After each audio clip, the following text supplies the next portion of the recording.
السلام علیکم ورحمۃ اللہ وبرکاتہ۔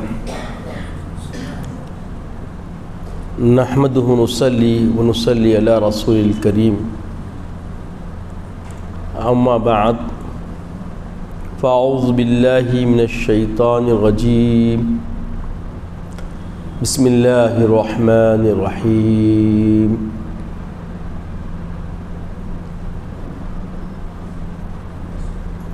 فقد قال اللہ تبارک وتعالی انما یخشی اللہ من عبادہ العلماء، صدق اللہ العظیم وصدق رسولہ النبی الامین الکریم لمن الشاہدین والشاکرین۔ تمام تعریف اللہ رب العزت کے لیے سزاوار ہے، جو کل جہانوں کا مالک و ملجا ہے، جس کا کوئی ہمسر نہیں، جو قدیم ہے، ابد الآباد سے ہے اور ہمیشہ ہمیشہ رہنے والا ہے، جو کل عیوب سے پاک اور مبرہ ہے، جس کے مثل و مانند کوئی نہیں۔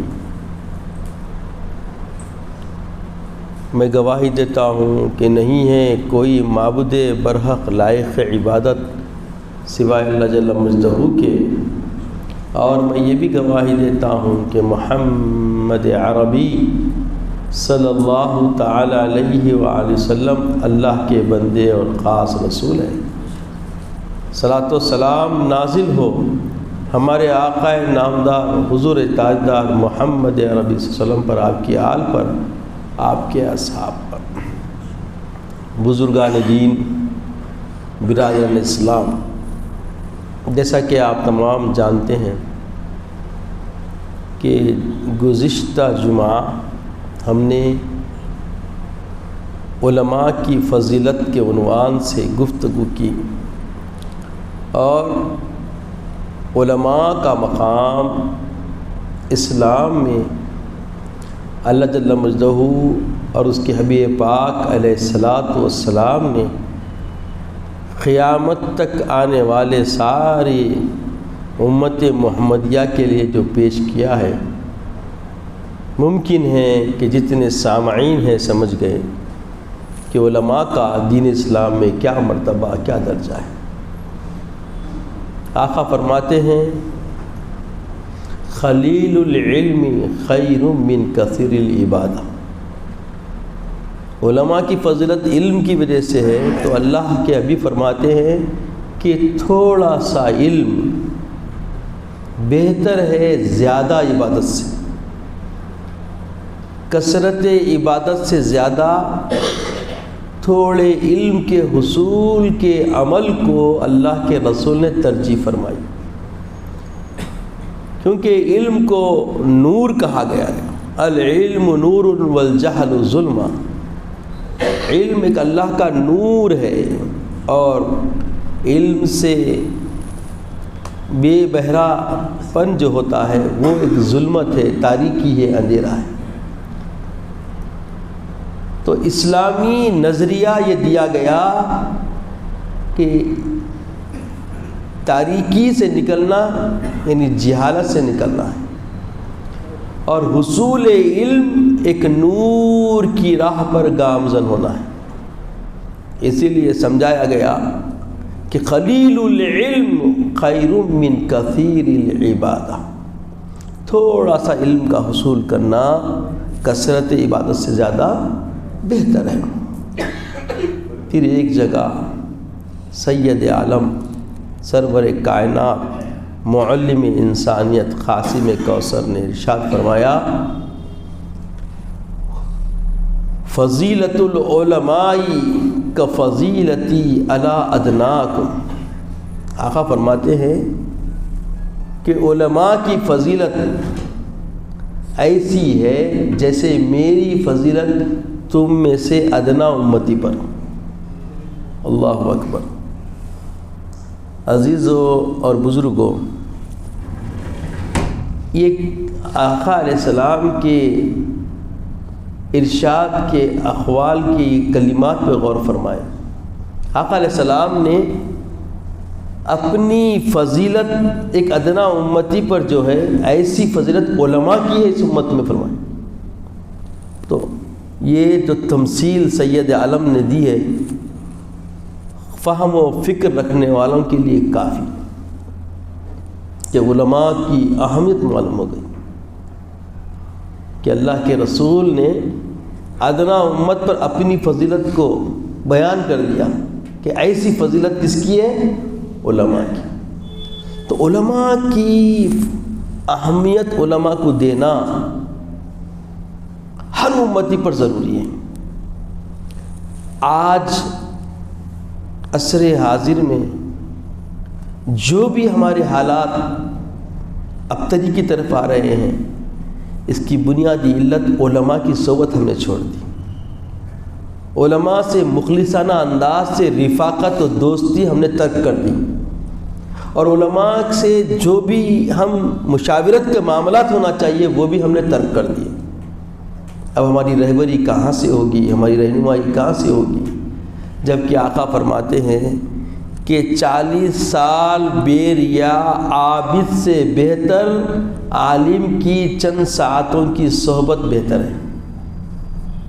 اب سوچیں آپ، عالم کی چند لمحے کی صحبت 40 سال بیر یا عابد سے بہتر ہے۔ کیسی تمثیل ہے، غور کریے۔ کیونکہ جب علم والے کی صحبت میں ہم جب بیٹھتے ہیں تو وہ ہماری حرکات و سکنات پورے ظاہر پہ ہمیں نظر رکھتا ہے اور ہمیں نصیحت کرتا ہے کہ دیکھو اللہ رسول کی رضا کا یہ عمل نہیں ہے، یہ عمل ترک کرنا اگر کوتاہی ہو جائے تو، اور اگر اچھا عمل ہوتا ہے تو سراہنا کرتا ہے جس سے ہم دوام میں عمل کی طرف آگے بڑھتے ہیں۔ تو اس سے کیا ہوتا ہے؟ برکتیں حاصل ہوتی ہیں۔ اللہ تبارک و تعالیٰ کو وہی عبادت زیادہ پسند ہے جو علم کے ساتھ عمل کیا جاتا ہے۔ نماز پڑھ رہے ہیں، بعض ہم میں ایسے لوگ بھی ملیں گے کہ نماز کے سارے ارکان سے واقفیت نہیں رکھتے، مگر اشراق بھی پڑھ رہیں، چاش بھی پڑھ رہیں، اوابین بھی پڑھ رہیں اور تہجد بھی پڑھ رہیں، کوئی نفل ترک نہیں کر رہے۔ اور ایک ہے جو ساری نماز کے ارکان، فرائض، شرائط، سنن، نوافل سب علوم سے واقف ہو کر پوری تیاری کے ساتھ صرف 5 وقتہ نماز کا پابند ہے۔ تو بہتر کون ہے؟ جو اشراق، اوابین، تہجد پڑھ رہا اس سے بہتر 5 وقتہ نماز کا پابند، کیونکہ وہ سارے نماز کے رموز اور نماز کی رعیت اور نماز کے علم سے پورا واقف ہے۔ لاحق کس کو بولتے ہیں، سابق کس کو بولتے ہیں، مدرک کس کو بولتے ہیں، غیر مدرک کس کو بولتے ہیں، سب معلوم نہیں، مصلی کی قسمت اس کو معلوم۔ بہت سارے لوگوں کو اگر آپ پوچھیں یہ مدرک کیا ہے وہ تو معلوم ہی نہیں، ادھر ادھر دکھتا ہے مدرک لکھتا ہوں، کیونکہ علم ہی نہیں ہے۔ تکبیر تحریمہ سے شامل ہونے والے مصلی کا نام الگ، تکبیر تحریمہ ہونے کے بعد کچھ ارکان کے بعد نماز میں آنے والے کا مقام الگ، پھر کچھ رکعت ہونے کے بعد آنے والے کا مقام کچھ الگ، اور آخری رکعتوں میں ملنے والے کا مقام الگ۔ چاروں کے نام شریعت نے بیان کر دیا۔ اگر امام کو وضو ٹوٹ جائے اور اپنا نائب بنانا چاہ رہا ہے تو جو شروع تکبیر اولیٰ سے ہے اس کو نائب بنانے کی افضلیت ہے، تاکہ سب کی نماز کامل ہو جائے۔ تو یہ نماز، یہ جو ایک فکر بتانا، علم کی اہمیت بتانے کے لیے آپ کے سامنے میں یہ پیش کیا۔ تو علم عمل کے لیے علم کے ساتھ اگر عمل ہوتا ہے تو وہ عمل اللہ کو بہت پسند ہے، اور بے علم عمل اللہ تعالیٰ کے پاس وہ مقام نہیں رکھتا۔ تو ہر ایک کو چاہیے کہ فرائض کا علم حاصل کرے، اور فرائض کے علم میں کیا ہے؟ روز مرہ زندگانی کے سارے امور، اس میں نماز بھی آ گئی، روزہ بھی آ گیا، زکوٰۃ بھی آ گئی، اس کے علاوہ عظیم معاملات بھی آ گئے۔ ہاں، قرابت داروں کے ساتھ کیسا رہنا، معاملہ کر رہے ہیں، خرید و فروخت کر رہے ہیں، کیسا کرنا، ازواجی زندگی میں کیسا رہنا، اہل و عیال کے ساتھ کیسا رہنا، عائلی زندگی کا نظام کیسا رہنا، اللہ اور رسول چاہتے کیا، اس کا علم ہمیں سیکھنا چاہیے۔ اب دیکھیں آپ، حالات اتنے ہمارے ابتر ہو گئے کہ لاکھوں کروڑوں کا نکاح ہوتا، شادی ہوتی، ولیمہ ہوتا،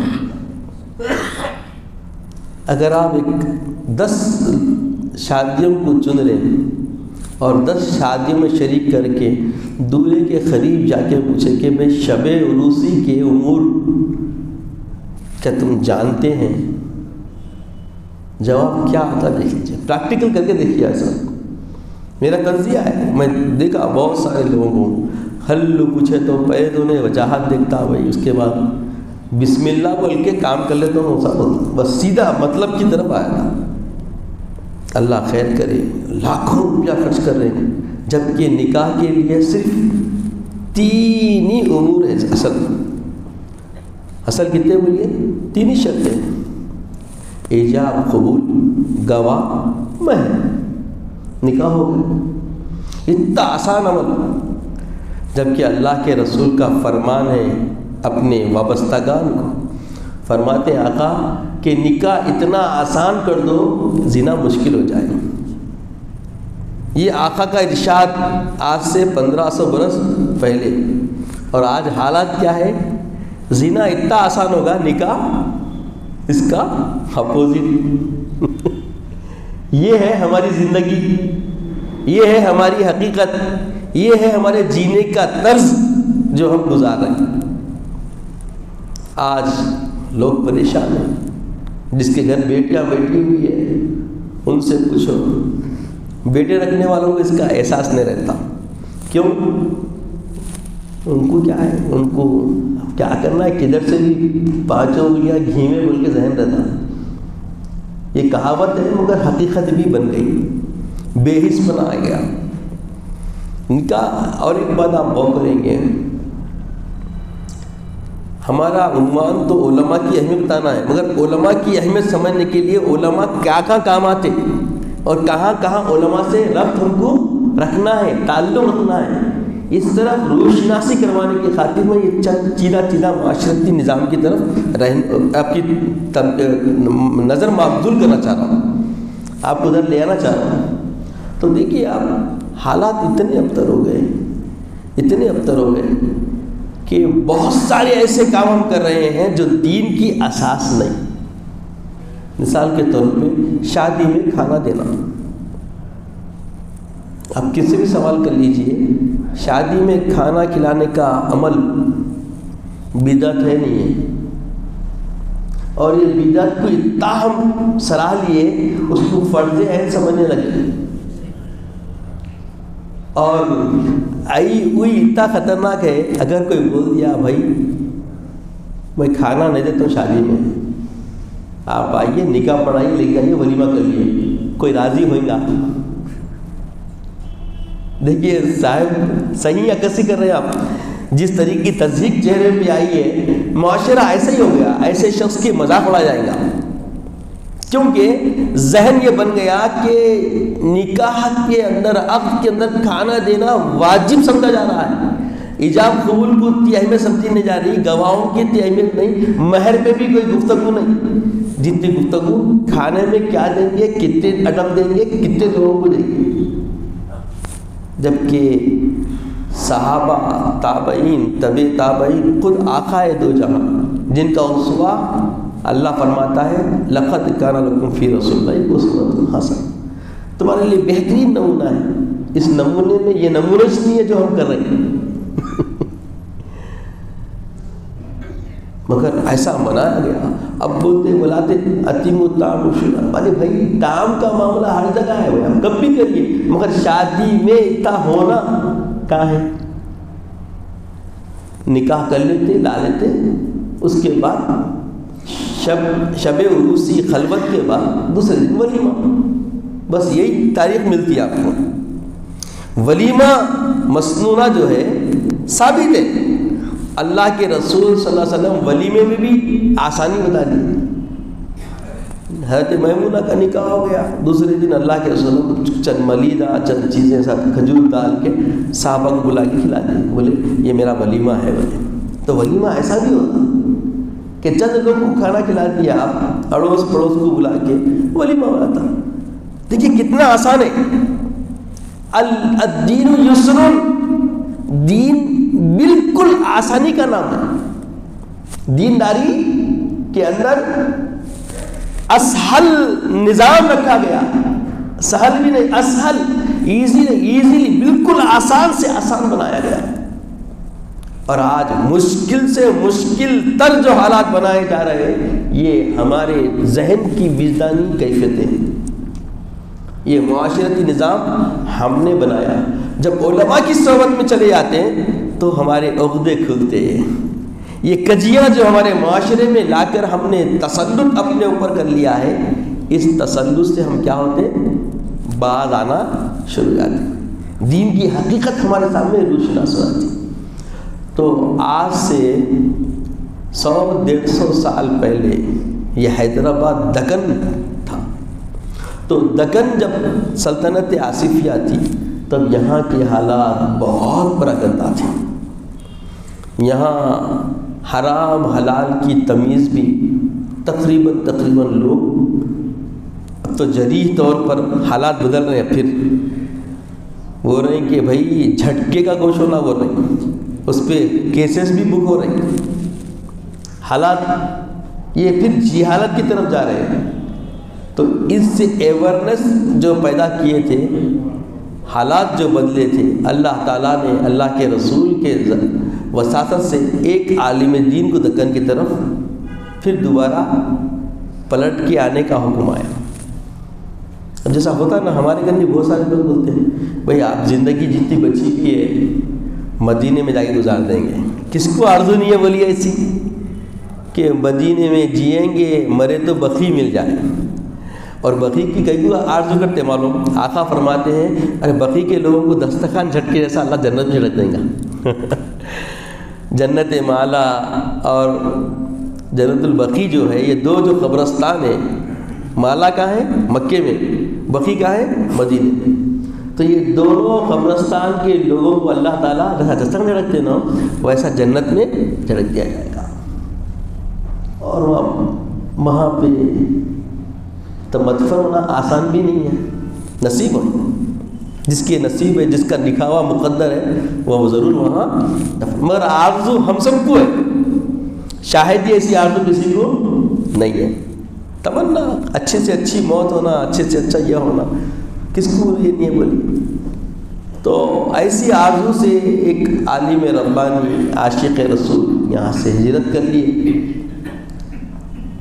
قندار مقام، اب جو دکن کا حصہ تھا اب مہاراشٹرا میں چلے گیا، وہاں سے سفر کر کے مدینہ چلے گئے، وہاں رہے گئے۔ اللہ کے رسول خواب میں آئے، آ کے حکم دیے کہ تم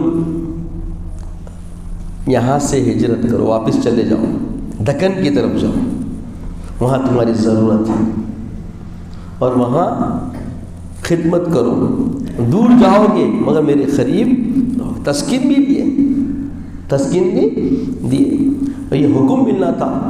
1 سے 4 مرتبہ رویہ میں آ کے حکم ہوا تو فوجی تعمیر کرنے کے لیے دکن کی طرف لوٹ کے آئے، اور وہ آنے والی شخصیت کا نام تھا انوار اللہ، جو بعد میں بانی جامعہ کے نام سے موسوم ہوئے۔ حضرت انوار اللہ رحمۃ اللہ تعالیٰ علیہ جو بانی جامعہ کے نام سے موسوم ہے۔ بعد میں آپ کو اتالیق سلاطین کا بھی آپ کو مقام ملا، اعلیٰ حضرت حضور عثمان علی بادشاہ اور ان کے 2 سلاطین کو اتالیق کا مقام آپ کو، مطلب اتالیق تو ان کے استاد، ان کی تربیت کرنے کا مقام آپ کو حاصل ہوا۔ پھر بعد میں امور مذہبی کے آپ صدر عہدے پر بھی رہے، بہت سارے چیزیں اللہ تعالیٰ ان کے ذریعے کام لیا۔ تو رسول کے حکم سے آئے تھے، تو رسول کے حکم کی وجہ سے فیضان یہ ہوا کہ نہ صرف علم کا شعور دیے، اور علم ایسا، علم کی روشنی آپ نے دکن میں پھیلائی کہ جہالت رفع ہو گئی. جو ابتری کی حالت میں لوگ جی رہے تھے، جو گری ہوئی زندگی جو لوگ جی رہے تھے، جو اندھیرے کی زندگی جی رہے تھے، اجالے کی روشنی علم کے ذریعے ایسی ملی کہ علم کے ساتھ عمل کا تعلق لوگوں کا ہونے لگا. جب آپ تشریف لائے، یہ جو مسلک آپ کو دکھ رہے نا، کمیلے وغیرہ، اس وقت اس کا نظام نہیں تھا، کوئی بھی کاٹ دینا تھا. اور بہت ساری کتابوں میں آج بھی فقہ کی آپ جو بعد میں شعور علم کے لیے لکھی گئی، اس میں دیکھتے کسی سے بسم اللہ پڑھا کے رکھتے تھے تو چاقو، اور اسی چاقو سے ذبح کرتے تھے. جہالت اتنی عام ہو گئی تھی.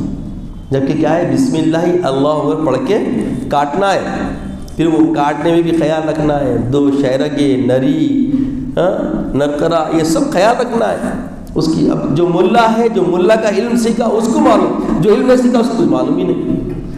اور ابھی بھی بہت سارے دکانوں پہ بسم اللہ اللہ پھر آگے پھر دیتے خالی، ان کو کیسا کاٹنا کیا ہے کچھ بھی نہیں معلوم. پانی پلانا، مسنون عمل، قبلے رو ہونا، قبلے کی طرف منڈی کرنا، ذبح کرنا، یہ سب چیزیں کم سے کم 3 چیزیں تو کٹنا، ایک چہرک، نرقری اور مری، یہ 3 چیزیں بھی کٹ گئی تو حلال ہوا تھا. بہرحال یہ علم سے اور عمل سے لوگ بے بہرا تھے. تو سب سے پہلے ایسی چیز.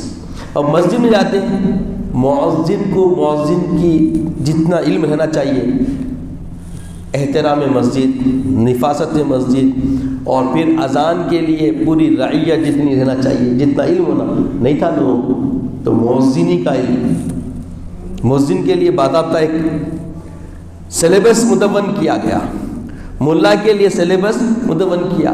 اب امامت میں بھی ایک آدھ 2 سورے کے آگے کھڑے رہ کے نماز پڑھا لیتے تھے، اس کے لیے بھی امامت کے شرائط، امام کیسی رعیت کا ہونا، اس کو کتنا علم آنا چاہیے کم سے کم، امامت کا پھر نظام، قرأت کا نظام، قرآن جیسا چاہے پڑھ لیتے تھے لوگ، تجوید، پھر لہن جلی خفی کا فرق معلوم ہونا لوگوں کو، قرأت کا نظام.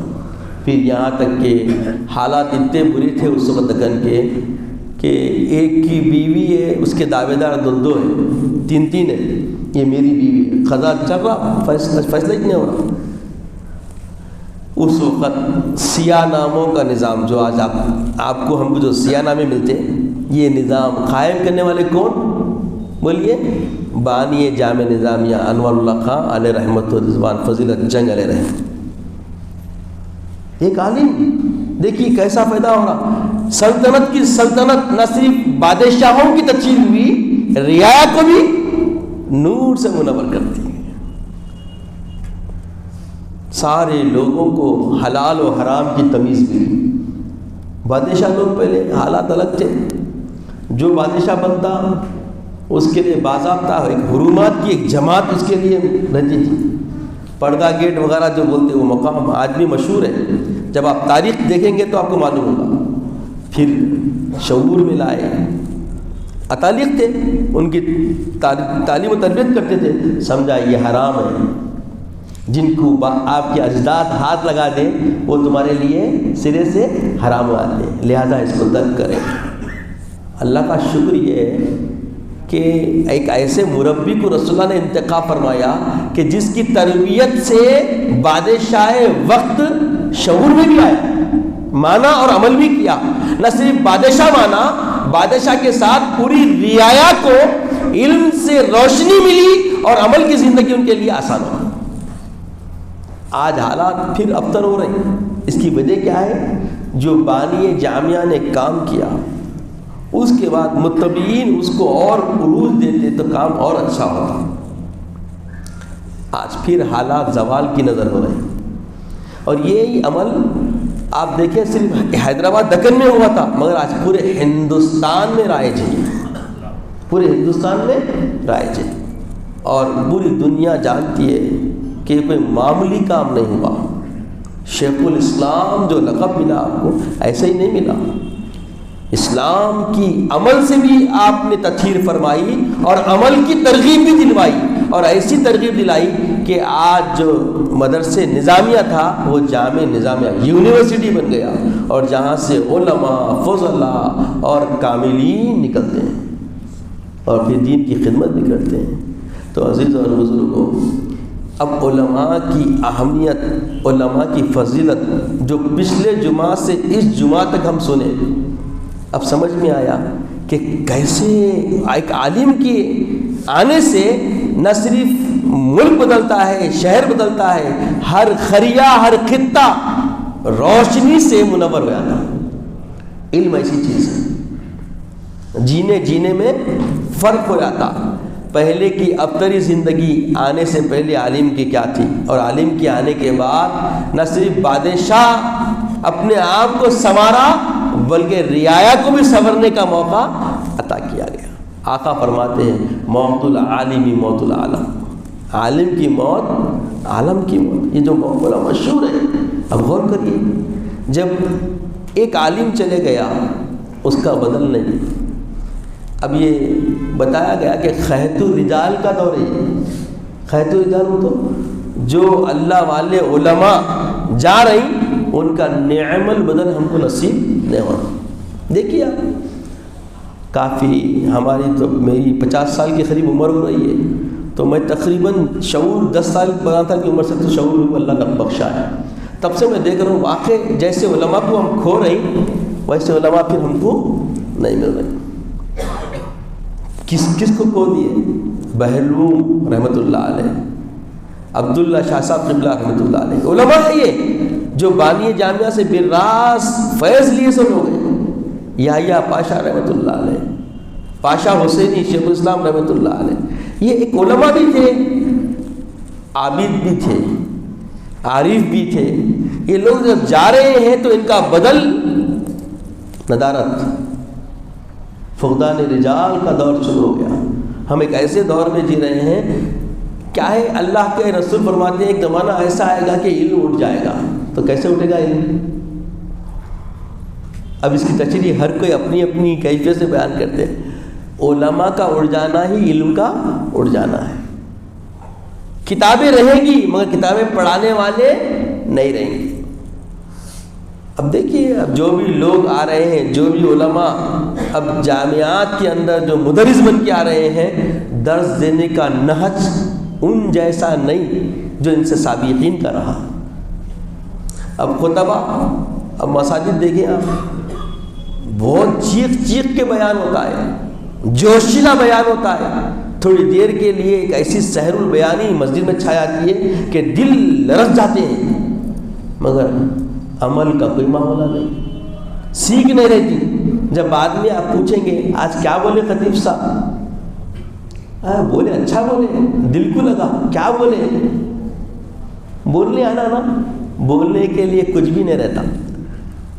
حالات بن گئے ایسے، اور ہم ایسے ہی جی رہے ہیں۔ اچھا بیان سننے کی شوقین ہے، مگر طریقہ کیا ہے؟ صحابہ کا دور دیکھیے، جب رسول اللہ صلی اللہ علیہ وسلم جمعہ میں بیان کرتے تو صحابہ سنتے، جا کے گھروں میں عورتوں کو بولتے، اپنے عورتوں کو، اپنے خواتین کو جو نیات جمعہ میں ان کو بیان کرتے، دیکھو آج یہ بیان ہوا اس عنوان کے تحت، اور یہ فکر دی گئی ہے، اللہ کی خوشنودی ایسے حاصل ہوتی۔ اب ہم کر رہے ہیں، ٹائم ہی نہیں ہمارا بات کرنے کا۔ جمعہ میں کیا بولے؟ ہاں، واٹس ایپ وغیرہ میں بہت ٹائم ہے۔ اب وہ جمعے کا نام لے کے بہت سارا مذاق اڑایا جا رہا ہے، جا کے بیوی سے مذاق کیا جا رہا ہے، اور ایسے چیزیں ہیں تو اس کو شیئر بھی ہو رہی ہے۔ کیا وہ تو مصیبت اٹھائے تو جو دنیا میں اٹھا لے تو آخرت میں ہوتا، کچھ ایسا مذاق بنایا گیا، یہ کیا بات ہے؟ تو ایسے انداز سے، ایسے طرز سے جینے کا سلیقہ ہم بنا لے رہے ہیں، جبکہ یہ سلیقہ اسلامی بولیے نہیں ہے۔ تو ایسے بے رحمی کی راہوں سے بچنے کے لیے اللہ تعالیٰ ہر خطے میں رسول اللہ کے ذریعے سے بہت کچھ رسد بھیجی گئی۔ ایک رسد حیدرآباد دکن کو بھی آئی، وہ بانی جامع نظامیہ انوار اللہ خان علیہ رحمت و رضوان کی صورت میں اللہ کے رسول نے بھیجا، اور آپ کے آنے سے آج جو کچھ جو ہمارے پاس اعتدالی ہے اور جو امن و امان ہے، ایسا امن و امان آپ دوسرے اسٹیٹ میں نہیں دیکھیں گے۔ آج بھی یہاں پہ ہر ایک کے لیے جگہ ہے، جینے کے لیے بھی، عبادات کے لیے بھی، رہن سہن کے لیے بھی، رواداری کے لیے بھی، آپسی ربط کے لیے بھی۔ یہ کوئی بہت گہری بات کر رہا ہوں۔ آپ اگر حیدرآباد دکن چھوڑ دیں، اب جس کو تلنگانہ بول رہے ہیں، یہ ایک مرکز صدر ریاست رہی ہے، تو اس کو چھوڑ کے آپ ہٹیں گے تو آپ دیکھیں گے کہ مسجدوں کا حال بہت ابتر ہے، مساجد محفوظ نہیں ہے۔ آج حیدرآباد دکن میں جو بھی مساجد کی حفاظت ہو رہی ہے، یہ شعور بانی جامعہ کی دین ہے۔ آپ کے ہماری طبیعتوں میں جو اعتدال ہے کہ ہماری مسجد میں ہر کوئی نماز پڑھ سکتا، لفظ انہیں کلمہ کو ہونا، لا الہ الا اللہ محمد رسول اللہ بولنے والا ہونا۔ تو یہ جو اعتدال ہے، یہ جو اعتدالی کی جو نظریہ ہے اسلامی، یہ نظریہ جامع نظامیہ اور بانی جامعہ کی دین ہے۔ آپ دوسرے اسٹیٹ میں جائیں گے، مسجدیں دھوئی جاتی ہیں، ادھر کئی کو آیا بول کے پکڑ کے بیچارے کے ساتھ ناروا سلوک کیا جاتا ہے۔ آپ سفر کریں نہیں کریں نہیں معلوم، جو لوگ سفر کیے ہیں بمبئی وغیرہ مدراس ادھر گئے ہیں تو ایسی چیزیں آپ کو دیکھنے میں لوگ گھومتے پورا نکلے تک، آخر میں پوچھ لیتا کیا ہے تو بول کے، تیرا عقیدہ کیا ہے، تیرا نظریہ کیا ہے، تیری سوچ کیا ہے، پھر اس پہ جرابی ہوتی اور پابند بھی کیا تھا کہ آئندہ ادھر نہیں آنا۔ یہاں ایسا کوئی معاملہ نہیں، آپ کوئی بھی مسجد میں آ کے نماز پڑھ سکتے ہیں یہاں پہ۔ تو یہ جو فکر ہے، یہ جو اعتدالی ہے، جو اللہ اور رسول کو پسند، یہ نظریہ بانی جامعہ نے اہل دکن کو عطا کیا۔ تو عزیز اور بزرگوں، اب علماء کی اہمیت معلوم ہوئی، علماء کی اہمیت تا ابد قائم رہے گی، اور علماء سے وابستہ رہنا یہی خلیل حیات ہے، یہی زندگی کا ایک اہم اساسی پہلو ہے۔ اور آج ہم علماء سے منہ چرا رہے ہیں، علماء کی طرف ہمارا نظریہ ویسا نہیں ہے جیسا ہونا چاہیے، اس کا نقصان بھی ہم اٹھا رہے ہیں۔ آج حالات دیکھیے کیا ہے، اب دعوے بڑھتے بڑھتے مسجد سے اور کہاں تک چلے جا رہے ہیں۔ دیکھیے، جو شعور میں نہیں آ سکتا، جو سوچ میں نہیں آ سکتا، بولے 800 سال سے پہلے یہ جگہ ہماری تھی، یہ کوئی دعویٰ ہے، یہ کوئی دلیل ہے؟ کئی کو ہو رہا سب، پھر اس کی مدافعت کرنے کے لیے نظریات نہیں ہے ہمارے پاس۔ کیوں نہیں ہے؟ کیونکہ علماء کی رہبری میں ہم آگے نہیں بڑھ رہے، دنیا داروں مکاروں کو ہم اپنا رہنما بنائے ہوئے۔ کون مکار ہے؟ مشکوک ہے پہلو، یہ پہلو بالکل مشکوک ہے۔ اب بتایا جا رہا ہے کہ فلاں قائد ہے ہمارا، بولے وہ قائد کبھی بھی تمہیں چھوڑ کے بھاگ جاتا۔ عام ہے، زبانوں پہ نہیں ہے، مگر خیالات اور تخیلات میں سب کو یہ بات معلوم ہے، اور حالات بھی دکھ رہے ہیں ویسے۔ جیسے